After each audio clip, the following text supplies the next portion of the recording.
이제 시작되어 버렸다. 나와의 싸움. 꼬마님들 안녕하십니까. 저는 16년차 댄스 트레이너 루다크리스입니다. 해당 영상은 제 개인적인 생각이 담긴 영상입니다. 여러분 시작 전에 아래 내려가서 좋아요 한 번씩만 부탁드릴게요. 좋아요는 저에게 큰 힘이 됩니다. 좋아요 밑에 좋아요. 내렸습니다. 하나 둘 셋. 감사합니다. 이 채널은 춤에 대한 이야기를 하는 채널인데요. 지금은 퀸덤이 새로 시작을 해서 그거 관련된 이야기를 할 건데, 오늘은 그 방송에 대한 요약본에 대한 이야기 그리고 제 생각을 이야기를 한번 해볼까 합니다. 둘러보시고 구독 한 번씩 부탁드릴게요. 언제 하나 많이 기다렸는데요. 정말 시작되었네요. 퀸덤 그 첫 번째 방송 리뷰입니다. 퀸덤이라는 방송 자체가 많은 분들의 관심을 받고 있는 것 같습니다. 티빙 들어가서 보니까 써진 퍼센트가 44%라고 써져 있던데, 퀸덤 1 자체가 나름 화제였기 때문에 2에 대한 기대도 꽤나 높았던 것 같아요. 일단 경연 전에 보여줬던 여러가지 이야기들과 리뷰 그리고 제 생각을 이야기를 해드릴게요. 여기서부터는 치명적인 스포일러가 있습니다. 시청에 주의해주세요.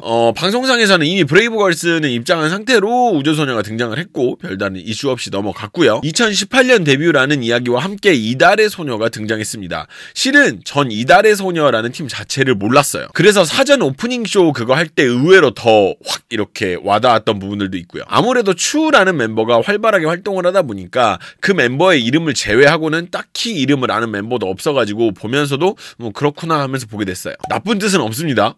진짜 몰라서 그래요. 그런데 우주소녀와 이달의 소녀 자체가 약간 견제되는 느낌이 있었나 봅니다. 이름에서 오는 느낌도 있고 인원이 많다 보니까 그런 부분에서 양팀 간의 견제가 좀 생겼나 봐요. 그리고 이후에는 데뷔 연도가 2022년으로 뜨면서 케플러가 등장합니다. 정말 22년에 데뷔한 팀이 이런 무대에서 선배들과 함께 하는 것 자체가 쉽지 않은 일일 거라고 생각합니다. 케플러가 출발이 좋았던 팀이기는 하지만 인지도에서는 아무래도 좀 부족할 수 있어서 알아봐 주실지 막 걱정하는 그런 모습을 볼 수가 있었어요. 하긴 신인이면 또 알아봐 주시면 또 충분히 기쁠 일이니까. 생각해보면 얼마 전까지만 해도 TV로만 보던 연예인들이 그런 입장이었을 테니까 긴장하는 모습이 충분히 이해가 되더라고요. 하지만 와다다 잘 봤다라는 이달의 소녀의 이야기에 굉장히 기뻐하는 모습이 참 풋풋하게 와닿더라고요. 아무래도 퀸덤 자체 내에서 이런 윤활제 같은 역할을 하지 않을까 싶어요. 막내다 보니까 약간 이렇게 뿌잉뿌잉 이후에 또다시 22년이라는 데뷔 날짜가 뜨면서 비비지가 등장하는 모습을 볼 수 있었습니다. 비비지 등장에서는 확실히 의상에 힘을 준 느낌으로 등장을 했는데, 그 이유에 대해서는 방송하고 와가지고 옷이 이래요 라고 이제 얘기는 했는데, 사전 인터뷰 때 본인들끼리 말을 맞춘 부분이 나와서 기죽기 싫어서 약간 이렇게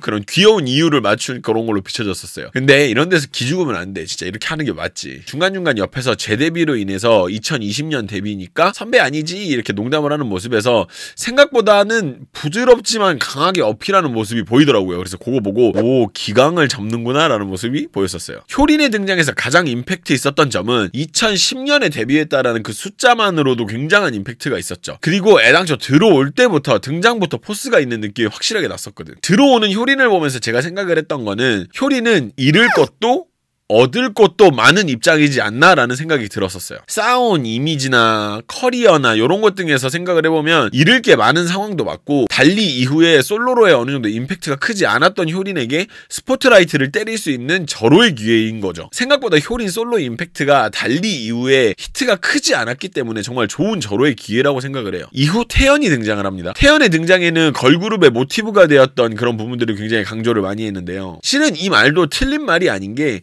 대한민국 걸그룹 두 번째 기틀을 잡은 팀이 소녀시대라고 해도 전혀 과언이 아니기 때문이죠. 첫 번째가 SES였다면 두 번째 걸그룹의 초석을 다진 거는 당연히 소녀시대일 테니까요. 그렇다 보니까 정말 어울리는 위치의 사람이 아니었나 생각을 해봅니다. 이후에는 경연 방식에 대해서 이야기가 나오는데요. 이 부분에 굉장히 많은 관심이 갈 수밖에 없었어요. 이유는 수우파 때 하도 아무 배틀이나 해대가지고 뭔가 이번에도 이해 못할 룰이 있지 않을까 하고 살펴봤는데 그런 거는 없었고, 1차, 2차, 3차를 거쳐서 파이널 무대에 오르는 순서였어요. 여기서 흥미로웠던 부분은 3차에 걸친 경연에서 2회 정도 6위를 기록하는 팀은요 바로 하차라는 거였어. 그러니까 한 2번 정도 6위를 이렇게 하는 팀은 바로 하차라는 거지. 하지만 누가 먼저 하차하게 될지는 굉장히 궁금해지는 부분이었죠. 이후 마수라는 부분에 대해서 이야기가 나오면서 라이벌로 생각하는 팀을 지목하는 그런 모습이 나왔는데요. 이 지점에서 저는 효린을 택하는 일이 거의 없지 않을까 생각을 좀 했었어요. 왠지 좀 피하고 싶잖아 느낌이. 브레이브걸스는요 비비지를 골랐는데요. 브레이브걸스가 굉장히 힘들 때 여자친구가 치고 나가기 시작했다고 거예요. 그러니까 소위 말해서 잘 나가기 시작했다는 거죠. 그때 많이 부러웠었는데 이번 기회에 한번 이렇게 마주해보고 싶다라는 이야기를 하더라고요. 지목을 당한 비비지 차례에는 보면서 저는 왠지 효린 지목할 것 같았는데 아니나 다를까 효린을 지목하는 모습을 볼 수 있었어요. 지목을 한 이유는 노래 바꿔 부르는 미션 이런 것들을 진행을 할 때 하고 싶은 곡이 많아서 이렇게 지목을 했다라고 얘기를 하더라고요. 효린은 브레이브걸스를 뽑지 않을까 생각을 했었는데 의외로 케플러를 뽑았더라고요. 팩이나 생기 때문에 뽑았다라는 이런 식의 이야기를 했었는데 뭔가 대선배로서 갓 데뷔한 그룹에게 기운을 주고자 그러지 않았을까라는 생각도 혼자 해봤었어요. 케플러는 이달의 소녀를 뽑았는데요. 이달소가 퍼포먼스로 유명하니까 같이 한번 퍼포먼스로 붙어보고 싶다 뭐 이런 이야기를 좀 했고요. 이달의 소녀는 왠지 우주소녀를 골랐을 것 같은 느낌이었는데 역시나 우주소녀를 택하는 모습을 볼 수 있었어요. 아무래도 이미지상 비슷한 부분이 많다라고 본인들도 느꼈던 것 같아요. 근데 보는 저도 그런 느낌이 들었어요. 일단 이름부터도. 이후 우주소녀는 효린을 고르는데요. 이 부분에선 저는 예상도 못했어요. 일단 그룹의 성향이 완전히 달라가지고 왜 그랬을까 궁금했었는데 알고 보니까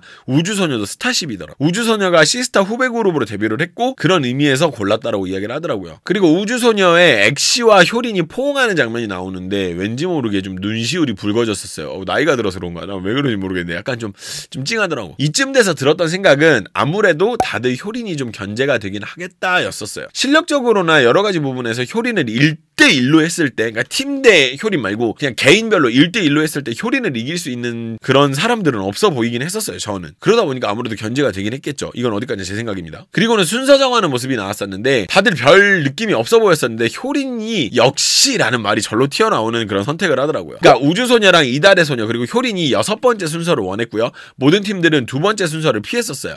좀 약간 애매하다고 생각을 했던 것 같아. 근데 이런 상황에서 이달의 소녀가 5번으로 교체를 하고 효린만 남았는데 효린은 그냥 쿨하게 2번으로 가버리더라고요. 아마 상관이 없었겠죠. 어디를 하던 간에 실질적으로 본인이 보여줄 수 있는 무대에 대한 자신감이 있었을 테고 그렇다 보니까 순서에는 연연하지 않는 모습을 볼 수 있었어요. 역시라는 말이 절로 나오더라고요. 아마 여러분들도 아마 그러지 않으셨을까 싶어요. 네, 이렇게 해서 일단 경연 말고 방송에 대한 요약만 좀 해봤는데요. 실은 여기서 제가 다 하지 못한 이야기들이 좀 많이 있어요. 각 팀들의 입장이나 혹은 과도한 자신감? 약간 이런 여러 가지 부분들에서 제가 느낀 점이 있는데 그 부분은 제가 멤버십 컨텐츠를 통해서 여러분들께 따로 이야기를 좀 드리도록 하겠습니다. 멤버십 가입은 하단 댓글이나 더보기에 제가 남겨놨으니까요. 보시면 되고요. 아이폰은 바로 가입이 안 된다고 하니까 PC를 이용한 가입 부탁드리도록 하겠습니다. 지금 올라와 있는 효린과 비비지 무대 분석도 바로 올리도록 할 테니까요. 여러분들 조금만 기다려주시고요. 그럼 나머지 분들은 같이 멤버십으로 가시죠.